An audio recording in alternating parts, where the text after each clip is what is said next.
కొన్నిసార్లు ఫలితము పూర్తిగా మనకు వ్యతిరేకంగా ఉన్న దేవుని మాట మారదు. దేవుడు విడిపిస్తానన్నాడు, విడిపిస్తాడు.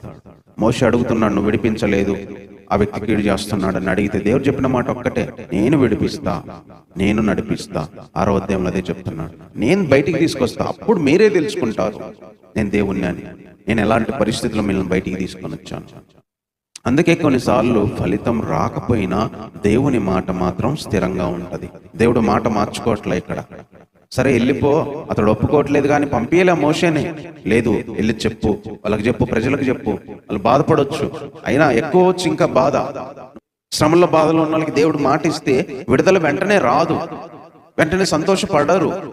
కాబట్టి కొన్నిసార్లు ఫలితం పూర్తిగా వ్యతిరేకంగా ఉన్నా దేవుడు తన మాట మార్చాడు, తాను చెప్పినట్టే విడిపిస్తాడు. అది నేర్చుకుంటాం, మనం చూస్తాం, ఆ రోజు మనం తెలుసుకుంటాం.